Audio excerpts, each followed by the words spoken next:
मोदी तानाशाहों की लिस्ट में शामिल हो गए हैं। ऐसा तानाशाह जिसने अपने देश से लोकतंत्र को पूरी तरह खत्म कर दिया है। बीते 10 साल से मोदी ने देश में पूरी तरह से अघोषित आपातकाल लगाया हुआ है। ना कोई हक मांग सकता है, ना कोई प्रदर्शन कर सकता है, ना एजेंसियां निष्पक्ष काम कर सकती है और ना ही मीडिया सत्ता से सवाल कर सकता है। चलिए आपको स्टेप बाय स्टेप समझाते हैं कि कैसे पीएम मोदी देश में तानाशाही लागू करने में लगे। एजेंसियों का दुरुपयोग। मोदी ने ईडी, सीबीआई और आईटी जैसे संस्थाओं का जमकर दुरुपयोग किया। उन्हें विपक्ष को कमजोर करने के काम पर लगा दिया। सारी एजेंसियों को अपने हाथों की कठपुतली बनाकर उन्हें कॉरपोरेट से हफ्ता वसूली के काम पर लगा दिया। इन एजेंसियों ने देश में विपक्ष को परेशान करना शुरू कर दिया। सभी एजेंसियां लोकसभा चुनाव से इन पहले अपनी मनमर्जी करने पर तुली। विपक्ष की सरकारें गिराना।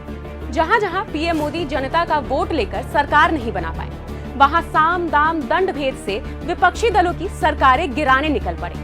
फिर चाहे वो महाराष्ट्र हो, कर्नाटक हो, गोवा हो, मध्य प्रदेश हो या फिर झारखंड। ताजा मामला हिमाचल प्रदेश का है।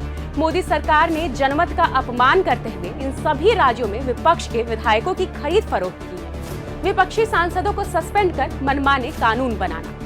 मजबूत विपक्ष किसी भी देश में लोकतंत्र को मजबूत बनाने के लिए जरूरी होता है, लेकिन पीएम मोदी तो लगे ही इस काम में है कि कैसे भी देश से लोकतंत्र खत्म हो। इसलिए उन्होंने विपक्ष की मजबूती तोड़ने के लिए संसद से करीब 150 सांसद निलंबित करवा दिए और मनमाने कानून पास करवा दिए। इन कानूनों से बड़े बड़े उद्योगपतियों को फायदा पहुंचाया। ये तो महज कुछ उदाहरण है। इनके अलावा इलेक्टोरल बॉन्ड जैसा स्कैम, नोटबंदी, अग्निपथ जैसे घटिया फैसले बताते हैं कि मोदी देश में लोकतंत्र खत्म कर रहे हैं। लेकिन वे शायद भूल रहे हैं कि जब तक कांग्रेस है तब तक ये मंसूबे कामयाब नहीं होंगे।